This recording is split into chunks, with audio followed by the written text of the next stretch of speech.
On va parler d'un endroit, où règne, la paix, l'harmonie, Ah, le Bhoutan. le bonheur, d'un endroit, où il fait bon vivre et où rien ne se passe jamais.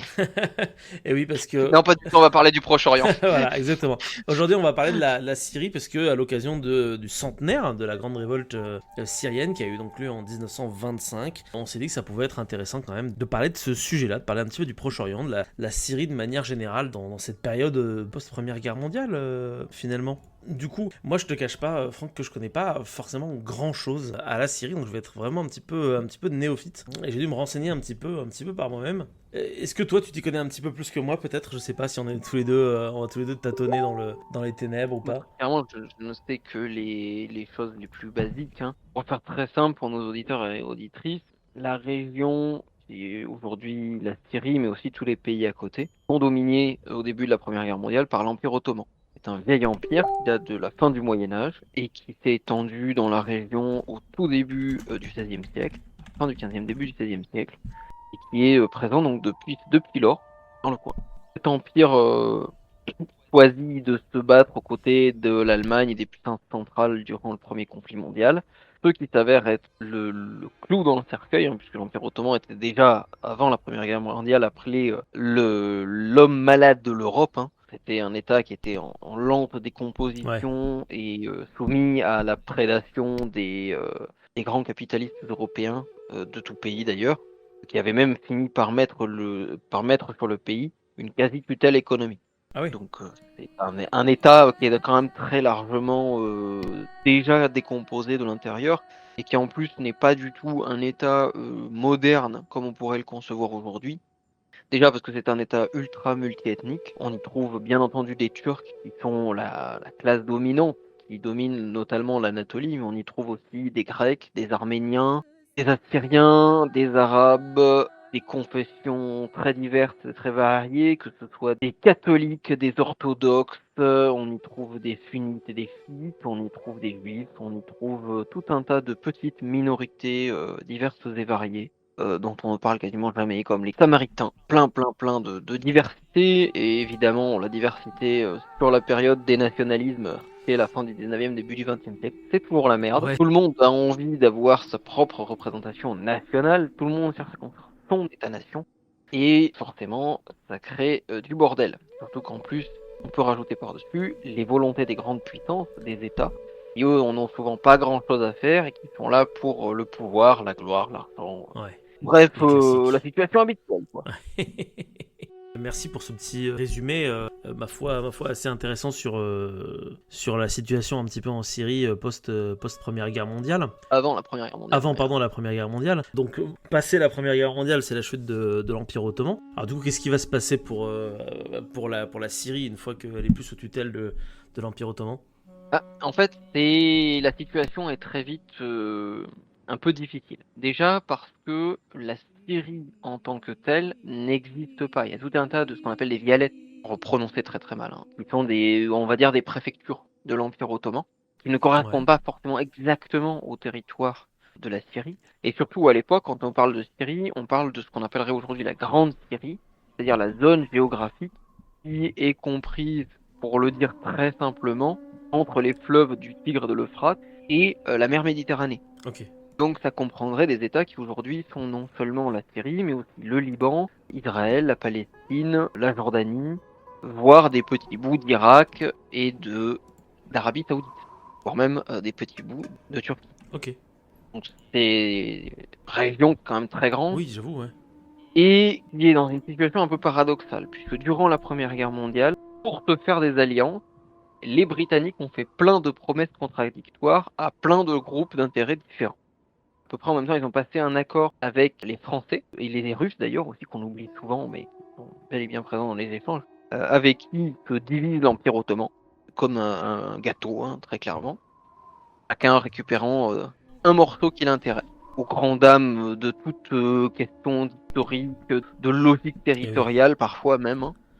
Puis ils promettent aussi aux Arabes, en échange de leur soutien et d'une rébellion au sein de l'Empire ottoman, de leur a concédé un État arabe dont il est anticipé que la Syrie serait au centre, notamment la ville de Damas. C'est à l'époque Ok. l'une des plus grandes villes de la région et l'une des les plus riches, les plus importantes politiquement. Et elle est d'ores et déjà envisagée comme une capitale. Et ils promettent donc ceci notamment au roi, enfin, aux shérifs hachémites de la Mecque, qui sont famille, les hachémites, qui Ouais. sont les responsables, on va le dire comme ça, de la Mecque et de Ok. Médine, donc des grandes villes saintes de l'islam, pour ceux qui ne le savent pas, et qui sont des vassaux de l'Empire ottoman et qui surveilleraient bien comme les nouveaux souverains de cette nation arabe. Eh oui. En plus de ça, 1917, déclaration Balfour, que certains connaissent, que les Britanniques destinent principalement aux grands banquiers d'affaires juifs britanniques et américains, et qui leur promettent la création d'un foyer national juif en Terre Sainte, en espérant que ça leur attirera les sympathies de personnes fortunées Ok. qui mettront du coup des sous dans la guerre. Eh oui. Donc trois revendications, trois problématiques différentes qui vont forcément créer du bordel. Surtout qu'à la fin de la guerre, la situation sur le terrain est un peu compliquée. Malgré ce qu'on peut imaginer, l'Empire ottoman s'est relativement bien défendu Ouais. face aux puissances européennes. Et les Britanniques ne contrôlent physiquement que la partie sud de la Mésopotamie, qui correspond donc au sud de la zone de l'Irak actuel, à peu près jusqu'à Bagdad, et la Palestine. Ok. La région de Palestine, hein, on précise, parce qu'à l'époque, c'est d'ailleurs toujours le cas sur les livres de géographie, hein, Ouais. la région sud de ce qu'on appelle la Grande Syrie s'appelle La la Palestine. Palestine. Ok. Les tribus arabes révoltées ont réussi, au moment de la chute de l'Empire ottoman, à rentrer dans Damas, fondent d'ailleurs un gouvernement qui s'étend sur à peu près ce qui correspondrait à peu près aujourd'hui à la Syrie et à la Jordanie. Ok. Ils essayent aussi de s'implanter le long de la côte, au Liban et dans les régions alaouites, dont vous avez peut-être entendu parler malheureusement dernièrement pour les massacres. Oui. C'est une région qui est très en lien avec l'histoire très récente de la Syrie, mais dont on ne parlera pas forcément ce soir, Mhm. c'est pas trop notre sujet. Encore une autre minorité religieuse de la région, qui pratique une version de l'islam encore un peu différente. Ok. Le fait est que les Français qui entendent bien faire respecter le traité de Sykes-Picot, qui ordonne la Syrie comme potentiellement future colonie, vont débarquer et va commencer un conflit entre les Syriens du coup et les Français principalement pour le contrôle de la région, notamment de Damas et d'Alep. Un conflit qui est très compliqué à expliquer en détail en peu de temps parce que malheureusement il y a beaucoup d'individus, beaucoup de gens qui jouent pour eux-mêmes plus que pour leurs intérêts nationaux parfois. Il y a beaucoup Oui. d'acteurs, il y a beaucoup de partis politiques différents qui sont parfois libéraux, parfois conservateurs. Bref, il y a beaucoup de choses, mais il y a quand même l'idée derrière quand même d'une Syrie arabe unie face à l'envahisseur français tel qu'il est perçu à l'époque. La chose d'ailleurs ne s'améliore pas forcément parce que les Français, l'armée française se comporte assez mal au niveau de sa propagande, hein. Très clairement, on a même un général français qui arrive en Proche-Orient devant le tombeau de Saladin, moquera en disant que les Francs avaient fini par revenir Ah. en Terre Sainte. Référence quand même un peu absurde hein, Ouais, pour un j'avoue. général de la Troisième République, quasiment, quasiment 800 ans après les faits. Bon, J'avoue que bon, c'est un peu compliqué, quoi. c'est quand même une réflexion de con un peu, hein, C'est on va clair. pas se mentir. Surtout que, pour ceux qui ne le savent pas, Saladin est peut-être l'un des dirigeants arabes du Moyen-Âge, voire un des dirigeants du Moyen-Âge tout court, les plus intéressants, et a d'ailleurs regagné à son époque le respect de ses adversaires, y compris donc des croisés. Et quand je dis respect, vraiment, parfois le respect profond, hein, que pour ceux qui, petit fun fact Moyen-Âge, sur un truc contemporain. L'une des dynasties seigneuriales du Béarn nommera tous ses fils Ah pendant oui. plusieurs siècles au nom de Je me Saladin, souviens de ça. en commémorant la merci qu'avait eue Saladin à l'égard de leur ancêtre, en lui permettant de retourner chez lui, chercher l'argent nécessaire à payer la libération de ces hommes et de Incroyable. lui-même. Les deux hommes ayant fini par du coup par nouer un respect mutuel. été transmis quand même pendant le temps très long. Ça, c'est une super Donc bon, anecdote. se moquer de ce genre de personnage historique qui est quand même un petit peu au-dessus de la mêlée, puis qui est pas parfait, hein, parce que Saladin reste un humain, Oui. comme tous les humains, voilà, avec ses travers, mais on est sur quand même quelqu'un qui, en plein milieu du Moyen-Âge, fait quand même passer sa rationalité avant le fanatisme religieux, alors qu'on est dans un contexte de guerre sainte, qui fait preuve quand même de beaucoup plus de respect par rapport à la vie des civils notamment, Ouais. ce qu'ont pu le faire les croisés à la même époque lorsque eux ont gagné. Donc on est quand même sur un personnage qui, dans l'histoire, est plutôt respectable.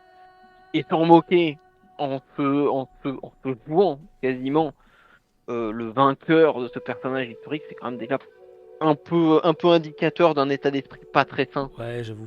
pour la suite.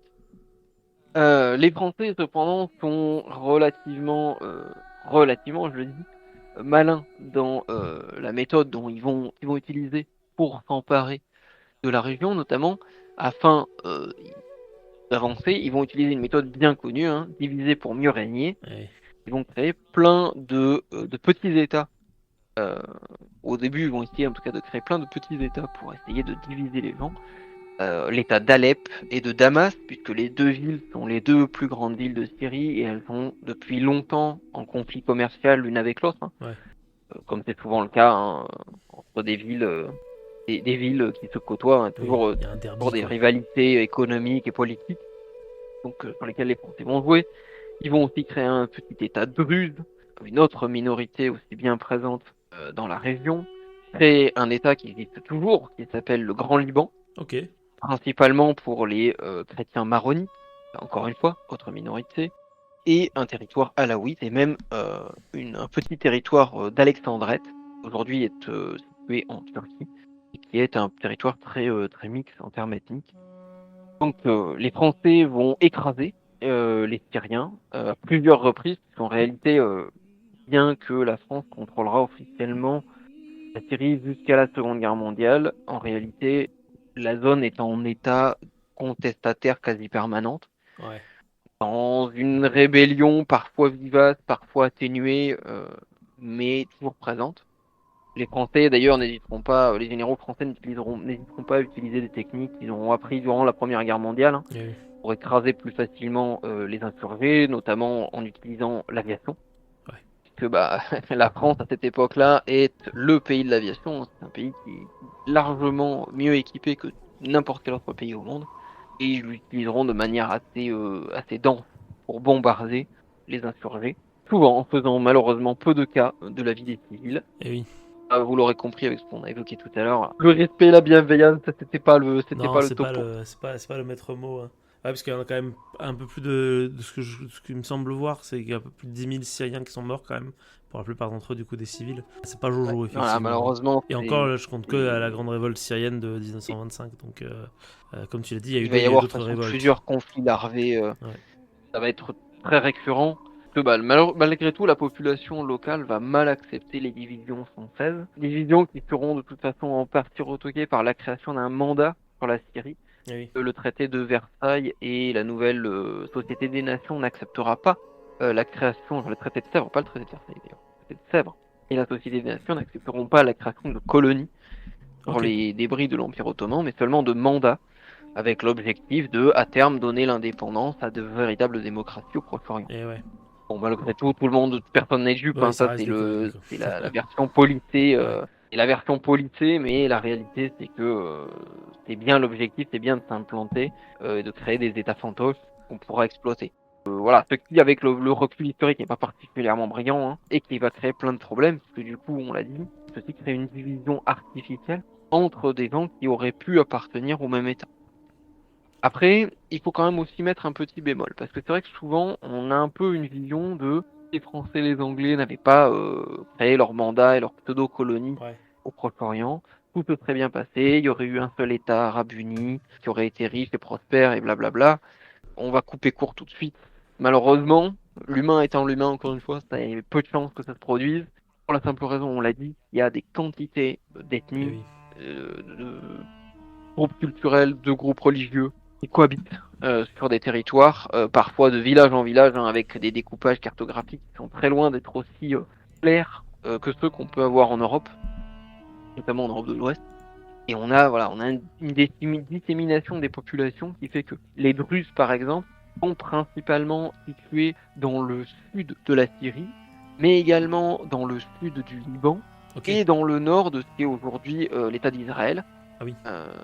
Donc ils sont quand même assez dispatchés au niveau géographique. Les Maronites, pareil, sont principalement présents, même s'ils sont aussi sur la côte près de Beyrouth, ils vont principalement être présents dans les montagnes du Liban.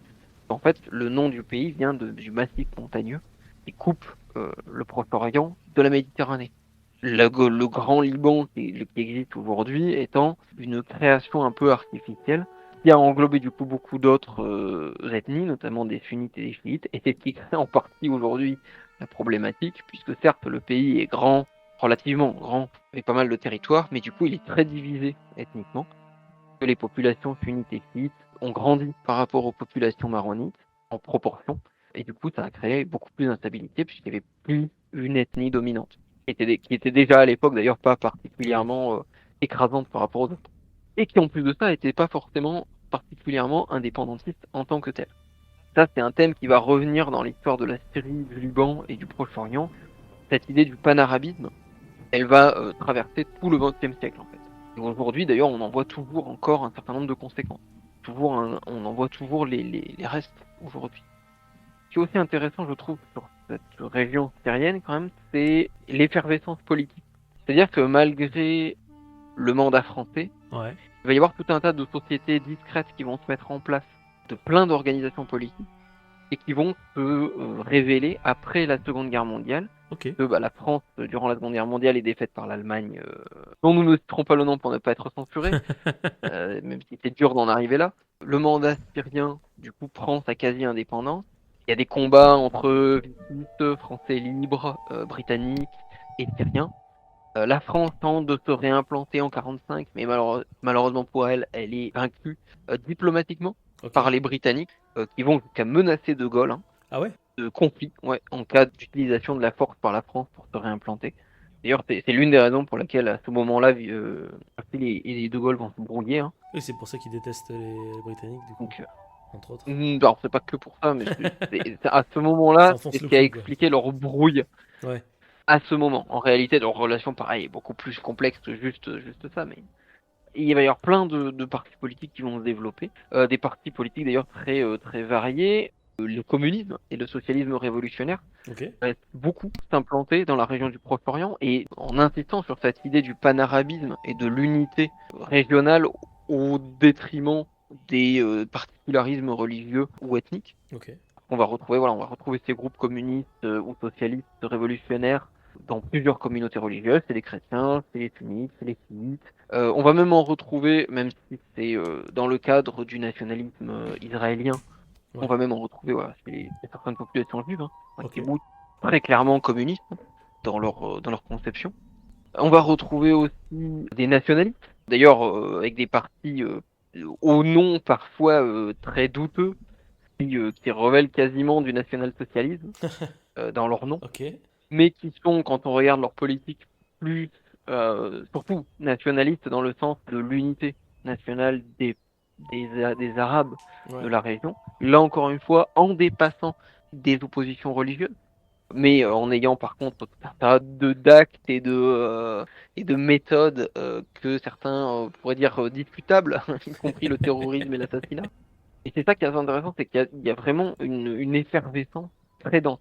Et cette effervescence, elle nous montre aussi que malheureusement, l'idée d'un État arabe uni, il est très difficile à mettre en place, même si la France n'était pas intervenue à cette période-là, parce qu'on aurait eu beaucoup de groupes d'intérêts, d'idées politiques différents. Hmm. Et autant si les puissances de l'entente, les puissances de la Société des Nations avaient décidé d'épauler effectivement la création réellement d'un État, d'un grand État syrien, et de l'avoir réellement épaulé au sens politique, et d'avoir, entre guillemets, imposé une démocratisation, pas en écrasant les gens, mais en empêchant des coups Ouais. d'État et en empêchant des actions violentes, là peut-être que ça aurait pu avoir un effet.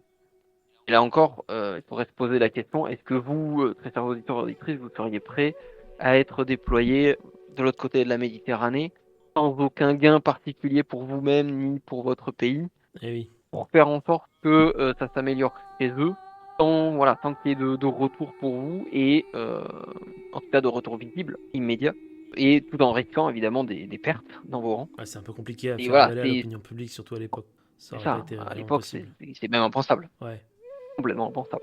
D'autant plus que si je ne m'abuse, Malgré tout, si je ne m'abuse, les troupes qui ont essentiellement été déployées en Syrie sont essentiellement des troupes coloniales, donc c'est même pas forcément le citoyen lambda de la métropole qui y allait. oui, après, il faut faire attention parce que troupes coloniales, ça veut pas forcément dire que ce sont des troupes issues des colonies. Très clairement, par exemple, l'infanterie coloniale, c'est des Français métropolitains qui sont engagés dans les colonies. Donc, voilà, l'idée de troupes coloniales, c'est pas forcément que ce ne soit pas des Français. Et dans tous les cas, la situation est un peu toujours la même, c'est que même pour cette troupe, c'est difficile de l'engager sur quelque chose où elle n'arrive pas à voir l'objectif. Du coup, forcément, elle n'a pas le moral. Voilà. Et d'ailleurs, de base, les troupes présentes sur place ne sont pas forcément ultra. Je pense pas qu'elles étaient ultra motivées à conquérir la Syrie. Elles étaient sans doute un peu plus que si on leur avait dit de simplement, entre guillemets, de servir d'armée à un autre pays pour que celui-ci ait pas besoin de le faire. Sauf qu'évidemment, sur le temps long, avec la profondeur de l'histoire qu'on a aujourd'hui, on peut se rendre compte que c'était une idiotie et voir que construire un État solide dans la région aurait été bien plus bénéfique pour tout le monde. C'est là où je reviens un peu sur l'histoire de Saladin tout à l'heure, c'est que ce que je trouve dommageable, c'est que il y a eu le choix de jouer sur les divisions, de jouer sur les antagonismes, au lieu de jouer justement sur ce qui rapprochait les gens. C'est malheureusement une constante dans l'histoire de l'humanité, pas que dans l'histoire coloniale d'ailleurs, en tout cas dans l'histoire coloniale européenne. C'est malheureusement toujours un peu la même chose, on divise toujours pour régner, mais ça finit toujours par se casser la gueule, à un moment donné. Alors que paradoxalement, il y aurait eu des points de construction, il y avait des ponts peut-être à créer, qui auraient exigé des concessions de part et d'autre, et ça c'est toujours très compliqué malheureusement de les mettre en place. Donc voilà, tout ça pour dire que du coup cette révolte malheureusement n'aboutira pas en 1925. La France réussira d'ailleurs à séparer le Liban du reste de la Syrie. Ça entraînera d'ailleurs plein de conflits, on l'a dit, après la Seconde Guerre mondiale, avec l'occupation même du Liban par la Syrie à un moment donné. Et malheureusement, ça jouera aussi sur tous les événements qui se sont produits depuis, que ce soit sur les régimes de la famille El-Assad, que ce soit sur le terrorisme, malheureusement. Voilà, il y aura beaucoup, beaucoup, beaucoup d'impact. Et il est en bonne partie, malheureusement, dû à cette décision un peu délétère de découper la région sur des principes, malheureusement, juste impérialistes et pas sur des principes logiques, entre guillemets, de construction régionale ou même d'identité régionale forte. J'aurais pu penser à faire des découpages par groupe ethno-religieux. En soi, moi, je trouve toujours une gageure. C'est le français qui parle, le français universaliste, laïcard, Ouais, qui c'est ça. parle. Mais c'est toujours une gageure de faire ce genre de division arbitraire. Mais il y avait peut-être d'autres séparations ou d'autres constructions étatiques et géographiques qui eût été plus logiques. Est-ce qu'elles aient pu marcher? Ah, c'est un grand mystère, surtout vu les divisions internes, comme on l'a dit. Ouais. À ce titre d'ailleurs, pour ceux qui sont intéressés pour l'histoire du Proche-Orient, d'aller vraiment dans tous les détails, je vous invite à aller regarder sur la chaîne de Jazzy. Ouais. C'est un... Je ne sais pas s'il est historien lui-même, il me semble que oui. Il fait toute une histoire justement et très en détail du Proche et du Moyen-Orient, et même d'ailleurs du monde arabe de manière générale. Entendre monde arabe au sens très large, Mhm. Bien sûr, ouais. voire monde arabo-musulman au sens Arabo-musulman, en très fait. très large, du Maroc au Pakistan. Et il fait justement, il rentre beaucoup plus dans les détails des différentes intrigues politiques qui secouent tous ces régimes, des différents groupes qui vont agir parfois ensemble, parfois les uns contre les autres. Par contre, là, contrairement à cette vidéo, ce sont des vidéos de 3 heures à chaque fois, donc voilà. L'intérêt, c'est que ça va à fond dans les détails, mais ça peut être un peu indigeste et c'est en anglais. Donc voilà. On peut parler la langue de Shakespeare, au moins comprendre la langue de Shakespeare pour pouvoir en profiter pleinement. Mais si ça vous intéresse, n'hésitez pas, parce que franchement, il y a vraiment, vraiment beaucoup de détails. Justement, il montre bien que malheureusement, le mandat français en Syrie a rajouté de l'huile sur le feu et que malheureusement, le feu existait déjà avant. Les Ouais. divisions existaient déjà avant. Et que ce qui est dommage, c'est qu'au lieu de la fin de la Première Guerre mondiale et le traité de Sèvres et la création d'États dans la région de servent à calmer ce feu-là ou à le transformer en foyer, bah ça on a fait un incendie. Mais très, très clair qui avait été énoncé donc, dans tout ce que j'ai pu voir des sociétés humaines, qui est quand même très, très vrai, il y a toujours une culture dominante. Quel que soit le contexte, quelle que soit la période, quelle que soit la région, il y a toujours une culture dominante et une ou des cultures dominées. C'est systématique. Le jour où la culture dominante n'est plus réellement dominante, en règle générale, il y a un conflit social, Ouais. varié en fonction des époques, des formes, etc. Il y a toujours un conflit. Il y a de nouveau une nouvelle culture dominante qui apparaît ou qui s'installe.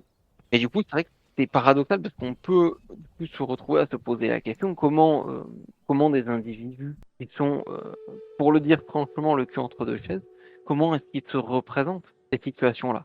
Et c'est ça qui est assez, je vois par exemple, c'est vraiment paradoxal parce qu'il y a plein de situations et même pas forcément que dans le contexte colonial, parce qu'on pourrait se dire, c'est quand même très typique du contexte colonial, mais pas que.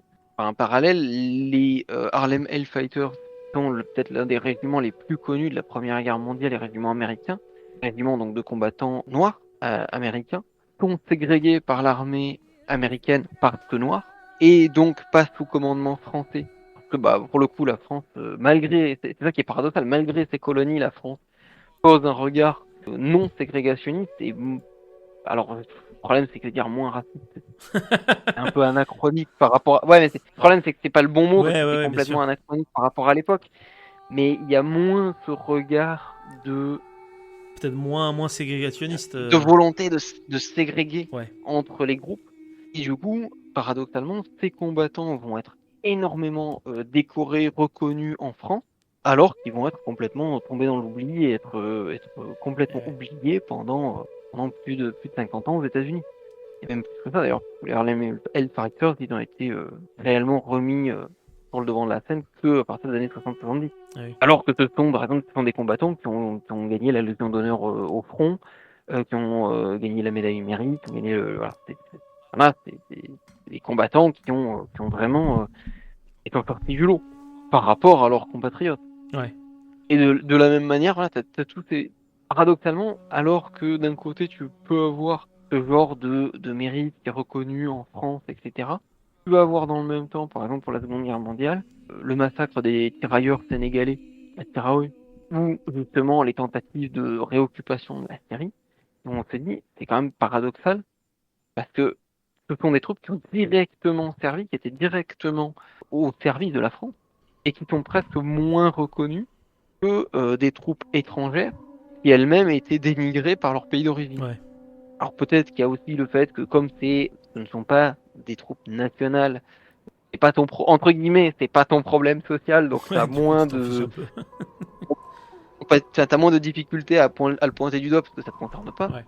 C'est paradoxal aussi. Et on revient pareil un peu à cette idée d'ailleurs que bizarrement, il y a des confluences et parfois des points de jonction dans l'histoire de différentes cultures, différents événements, qui peuvent être utilisés soit dans du positif, soit dans du négatif. Je sais pas si Non, je suis si, bien clair dans sûr. ce que je dis, mais très clairement, moi, quand je l'ai lu la première fois sur... voilà, alors moi, particulièrement le massacre des tirailleurs Tiraoui, au Sénégal, moi, ça m'a choqué parce que je me suis dit, putain, mais c'est des gars qui sont montés au combat, qui sont allés, qui ont saigné pour la libération et qui ont été déconsidérés derrière. Ce qui est dans l'idéal républicain français, c'est complètement fou. Bah ouais. Et c'est vrai que dans le contexte de la Syrie, puisque c'est quand même ça à la base, Oui.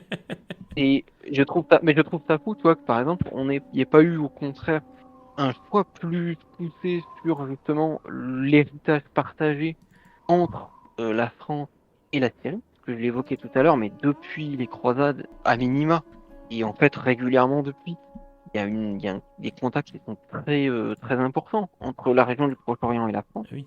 Et je trouve ça fou de l'avoir pris sous le mauvais angle volontairement. Oui, je vois ce que tu veux dire. Plutôt qu'au contraire essayer d'en tirer le meilleur et de prendre les leçons justement de ce qui n'a pas marché et d'essayer de tirer le meilleur, de tirer ce qui s'est fait de mieux dans le passé pour réussir à construire sur le présent. Même avec le bagage de l'époque, hein, sans omettre le fait qu'il y a des volontés impérialistes, il y a des Bien volontés, sûr. voilà. Mais ce qui est trop paradoxal, c'est que ces volontés impérialistes, elles existent, elles ont toujours existé dans toutes les populations humaines.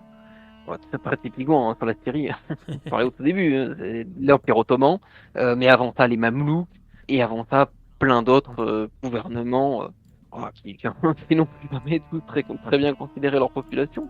Et je trouve que c'est dommage d'avoir raté le coche en fait, d'avoir choisi ce qui divise au lieu de choisir ce qui rallie les gens.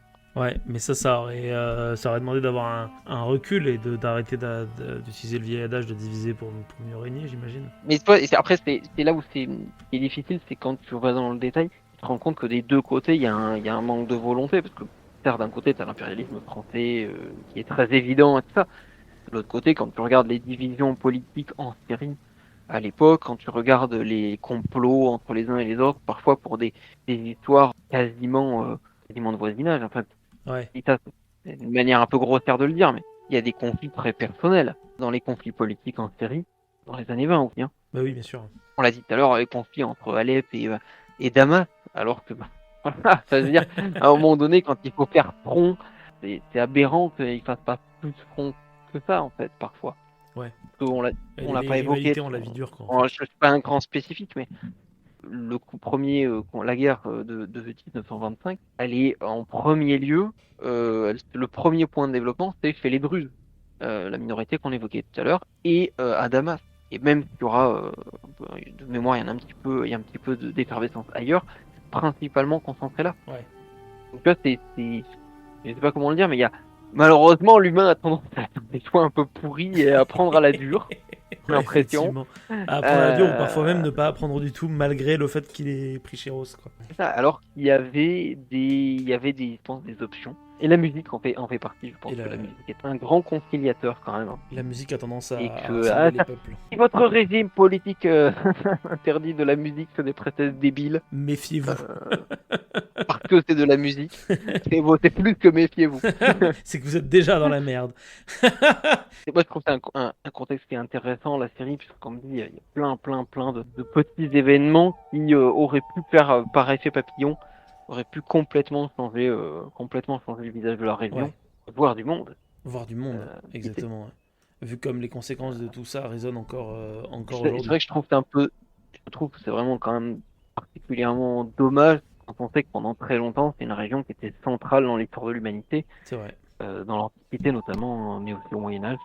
De voir que finalement, elle a été autant balayée et qu'on en arrive à des extrémités avec des fous qui font sauter des ruines antiques parce que ce sont des ruines antiques. Ouais. Ça ne sert à rien, c'est des pierres, qu'est-ce que vous en faites? Mais c'est pour ça que c'est chouette que... Elle participe au patrimoine syrien. Oui, c'est vrai. Mais c'est pour ça que c'est chouette que tu aies accepté de faire cet épisode, Franck, d'autant plus que tu as un savoir incommensurable quand même sur le sujet. Je suis toujours aussi épaté par ce que tu es capable de produire, même en pure improvisation. Donc franchement... On ne fait que divaguer. On divague, on digresse. On le rappelle mais si ça peut permettre aux auditeurs de se renseigner ensuite plus profondément, c'est quand même déjà vachement chouette. On l'espère, parce que c'est quand même une région qui est chouette, qui est une histoire quand même qui est très très longue. Tout à fait.